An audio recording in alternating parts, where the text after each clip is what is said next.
Hey everyone, welcome to another episode of Plugged In with Paul Sugimura. Today's guest is an up-and-coming artist and one of the hardest working people I know. She's been performing nonstop, showcasing her incredible vocals and working on her debut studio album, dropping very soon. Her latest singles, Haunts Me and The End of Us, or Jie Guo, are already out. Please help me in welcoming the amazing Julie Yu. Yay! Hey. Thanks so much for joining us, Julie. Thank you for having me. Awesome. Okay, so Julie, let's just kind of get into it. What we like to do on the show is we always like to start from the beginning, right? So your early journeys and stuff. So how did you get into music? For one, I would say my mom's family, they all can sing really well. But then growing up, I always feel like singing with my grandma because my grandma was the one who raised me in my early days. Right. So when we were hanging out at home, she would teach me some of her age, like the songs in her age. Right. And that's when I know that I probably was good at singing. And then I started to explore to sing more pop songs growing up. And then, yeah, I have been very into arts ever since. Right. Yeah. Okay. So, and then that kind of ties into my next question because growing up in Dalian, yes, and now I can see because I was going to ask you like what sort of role did living there kind of shape your music career? But it seems like it was probably the foundation of everything, right? Yeah. My grandma was definitely the one who inspired me into going down that route and then spiked my interest. Right. Yeah. That makes sense. You have a very mature sound, so it totally makes sense why you've been singing for so long. So now, one thing that I learned about you when we first met was you went from Dalian to Saskatchewan, and now eventually Toronto. So we fill in the blanks here. What kind of how do we go from Saskatchewan? Because you don't hear most people going to Saskatchewan, period, right? So fill in the blanks a little bit for us. I would say the only reason we went to Saskatchewan was I immigrated here with my family. Mm-hmm.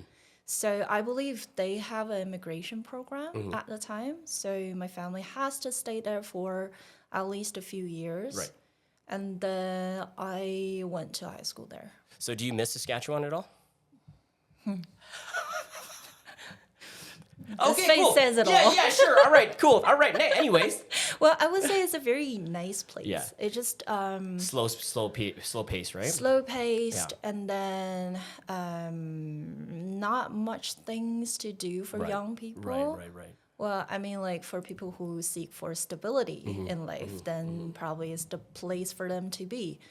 But then for me, just personally, I wouldn't prefer staying there before I'm 50-ish, something like that. Right. And I mean, honestly, it also makes sense based on, in terms of like what you're trying to do with your music career, right? Like Toronto is the hub to sort of, for music, right? So my next question is, how would you say each of these places has sort of, shaped who you are as an artist? These experiences. An artist, yeah, that's a good question. Looking back, I would say in Saskatchewan, that's the place where I started to switch my singing style from Mendo pop to North American pop. Right. That's when I started to adjust the vocal placement and everything. And I've learned how to sing Adele. And Demi Lovato. She's very good at it, by the way. Very good at singing Adele. Thank you. Well, Adele, Demi Lovato, those kind of those singers, great singers in Saskatchewan, and then coming to Toronto for university, I definitely took some time to dive into academia. That's the word. Academia, yeah. For a few years, right. And then afterwards, I feel like no, statistics is not for me after all. So yeah, that's awesome. Okay, so now let's kind of go into this right now because you're sort of living it right now. Like being an artist is very, very tough and very difficult. It's not easy at all. It's one of the hardest professions to get into, right? And I think that's part of the reason why I really wanted you to come on is because you're kind of living it firsthand. You're putting in so much work, but there obviously are struggles in everything, right? Life is not a Disney movie. So what are some of the biggest struggles that you faced so far as an artist? As an artist, I would say personally is the it's the fight with my family. It's the contradiction between like how an Asian family's expectations of you to be like career wise, and then what I want as a person in life. That's a huge gap between those two. And I would say right now the hardest part is that the hustle and the skills that I have to learn and the things that I have to put up with daily is not so much of a hardship compared to that.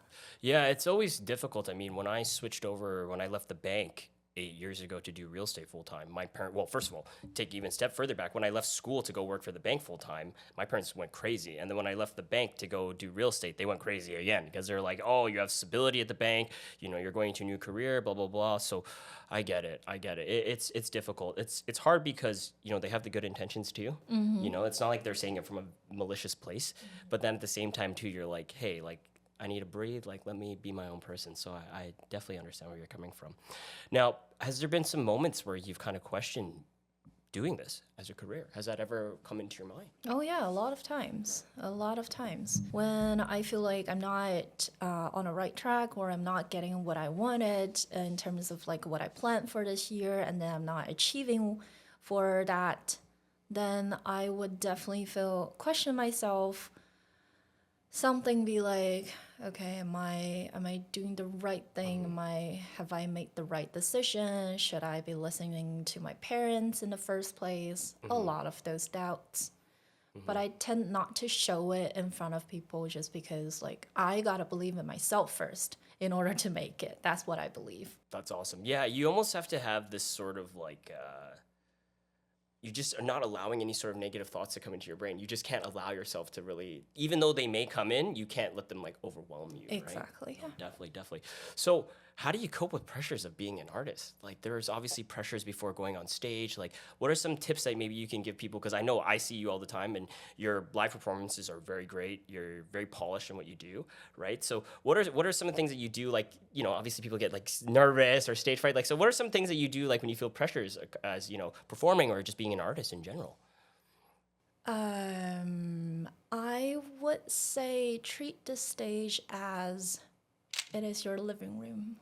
I love that. Yeah. I love that. Your vibe would eventually affect your audience, and then try to make eye contact, try to make connections with your audience while you're doing it. Yeah. And then you will feel the connection is both ways and is flowing. The energy is great. And then that you'll be able to enjoy yourself, and then also you're passing this energy to your audience. Yeah. That's a connection, how it is made for me. And then while doing it, I doubt you will be very nervous because you are building friendship with your audience. Yeah. Spoken like a true pro. Spoken like a true pro. Thank you.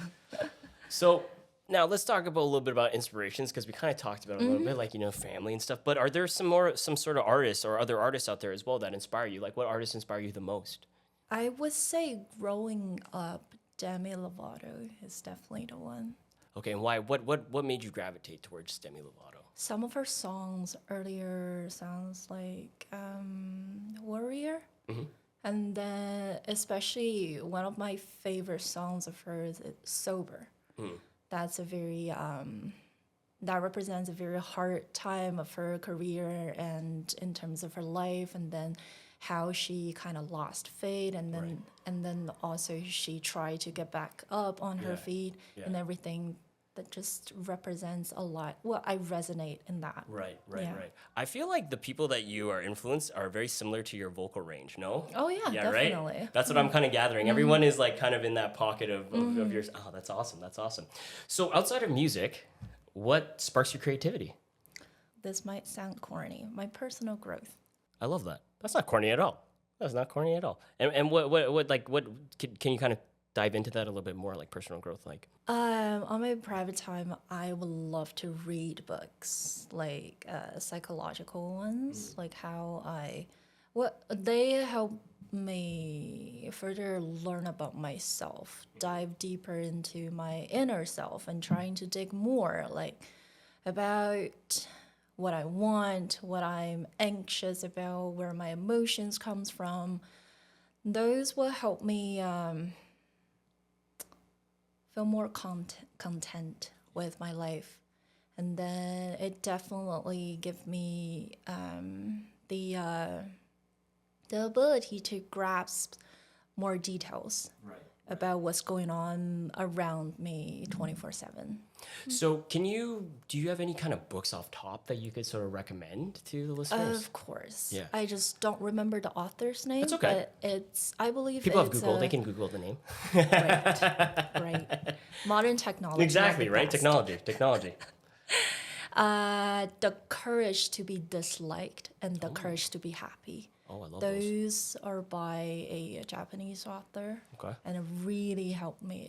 I would say it marked the milestone of how I started to discover myself. That's awesome. I love that. I love that. So those books really hold a very special place in your heart then. Yes. I love When that. someone comes to me and asks for recommendations of books trying to like know more about themselves, those are the ones that I would recommend right That's off awesome. the bat. That's awesome. I think it's great to hear that, as an artist, you're continually looking for like self-discovery, right? Because music is so personal, right? It's your experiences, it's your, things that have happened to you, right? And that sort of shapes your music. So that's awesome. Now, I gotta know, if you could have a dream collaboration with anybody, dead or alive, who would it be and why? I would say Demi Lovato again. Hey, Yeah. okay, all right, I love that. And of course, Demi Lovato, because you adore her. I assume that's why. And I kind of relate to her in a sense that I know how difficult it could be for someone to feel like they lost everything they've worked so hard for and they broke their faith, their past faith, and then trying to rebuild everything from scratch. I just feel for her, and then perhaps one day I hope that I will see her in person. Yeah. Okay, so let's get into something that's very important. That's Okay. why we're here. Your debut album. We are waiting. The streets are waiting. So tell me a little bit about your debut album. Like, how many songs are you gonna have? What's the story behind it? And then, is there any sort of emotions that you have as well about this album? So multi-part question, of course. Okay. It started off very simple. It was like I've been writing for years, but I've been saying that I want to release those songs of myself. But then it never really happened. I feel like something was holding me back. But then after last year, something happened and I was like, yeah, why do I have to fear for all of the things that hasn't happened in the future? I was like, well, I should just do it. And then I picked some songs that are really, really can represent me. Well, obviously, like they are about romantic relationships, for one.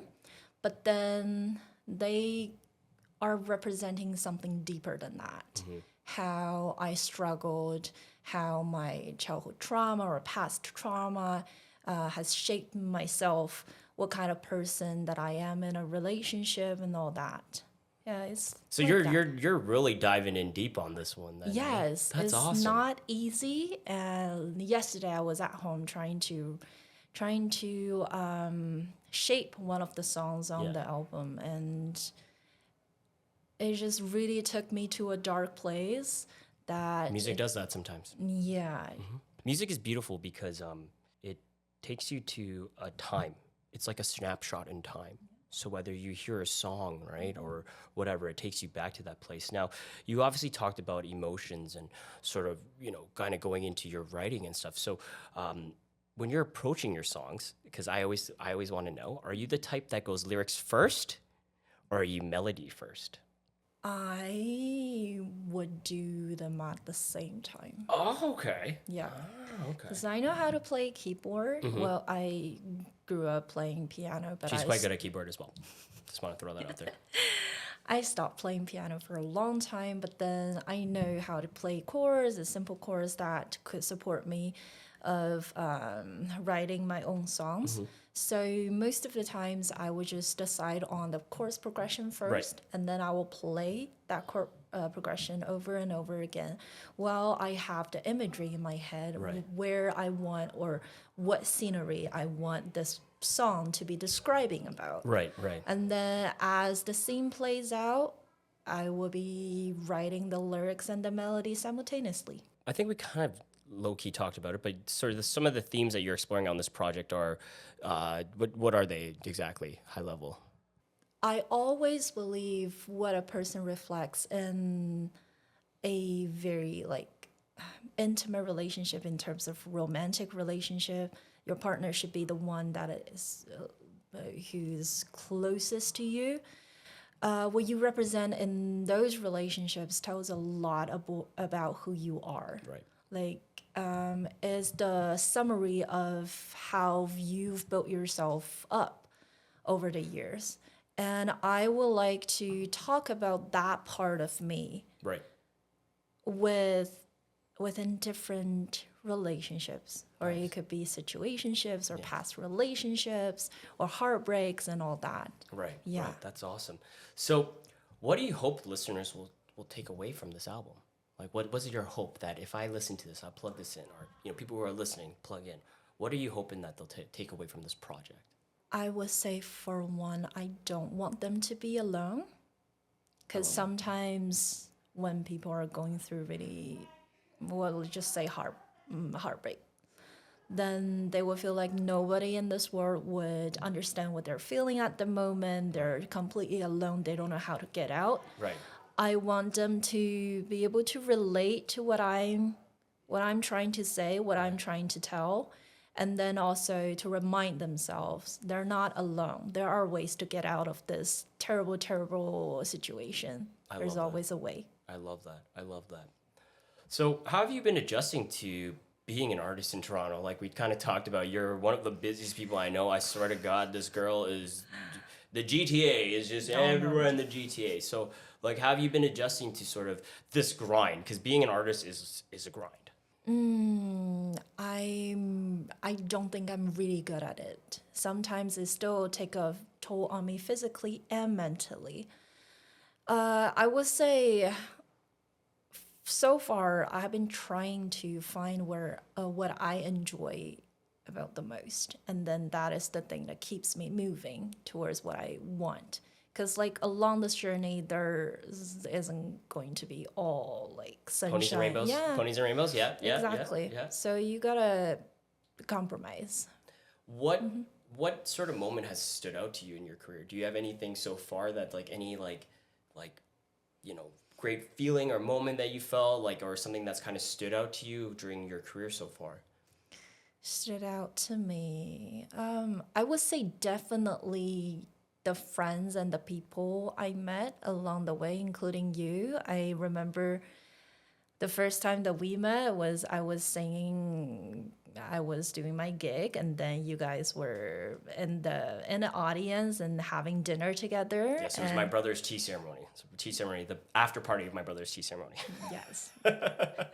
Continue, sorry. That's correct. Yeah, yes. I've met people, I've met great friends over that way, and those are the things that keeps me moving. Yeah. Yeah. I mean, the reason why I went up to you is because, I do a little bit of music as well on the side, just a little bit of production, and I know how hard it is to go on stage and put yourself out there. You're essentially just by yourself, right? So if you fail, you're by yourself. If you do great, you're by yourself, right? So, and I think it's always nice to hear compliments from strangers as well, because, obviously our friends can make us feel good, but sometimes it's, like, maybe they're just saying it, but I think like, yeah, you were fantastic. You had such a great vocal range.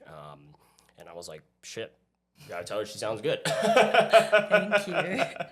Okay, Julie, so I gotta ask.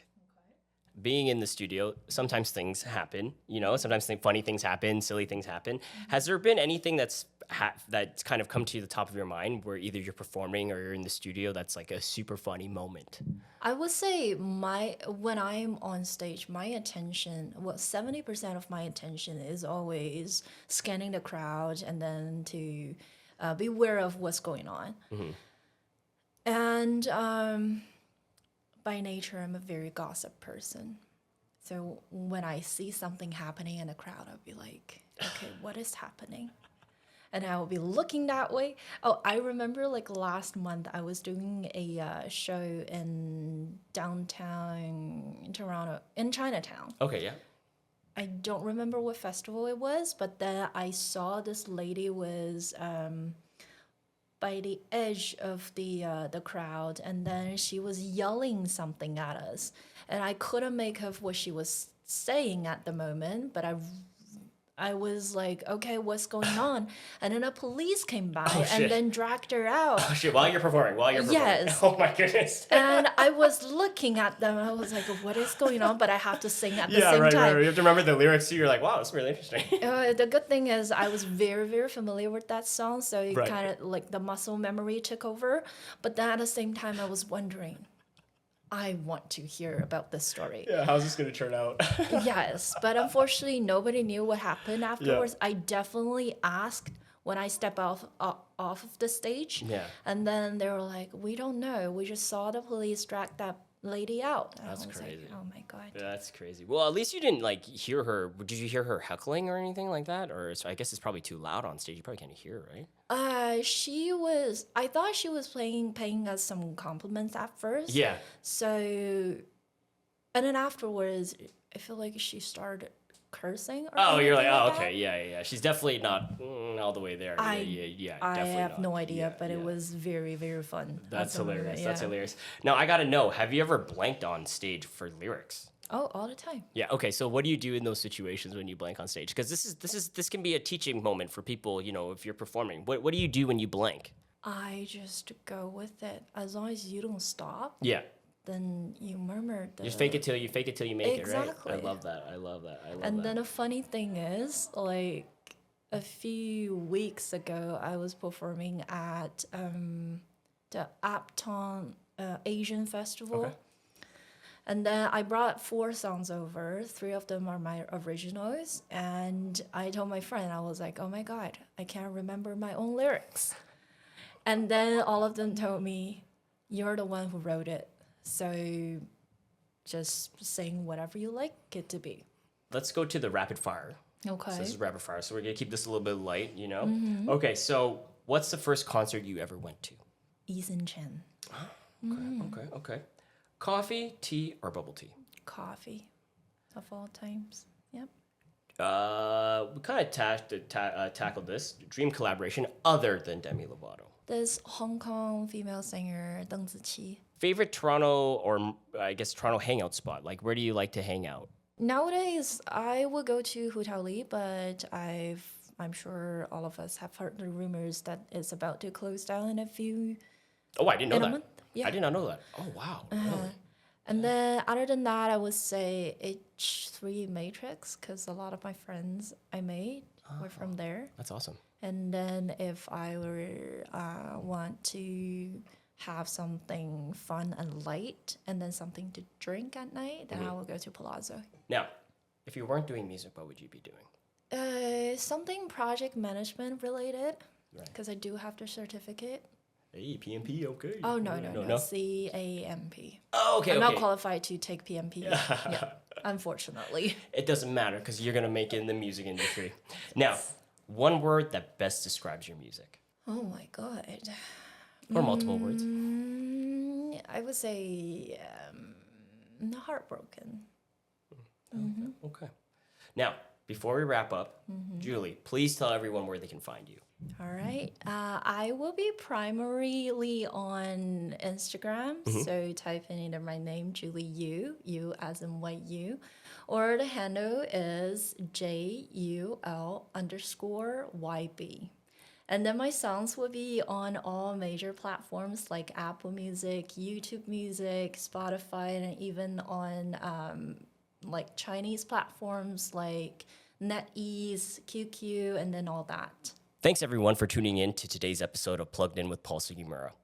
Big thanks to my guest, Julie Yu, for dropping by, for sharing her story, her artistry, and her journey with us. Now, if you enjoyed this episode, please don't forget to subscribe, leave a review, and share it with somebody you love. I'll be back with more conversations that educate and inspire and keep you plugged in. Until next time, I'm Paul Sugimura.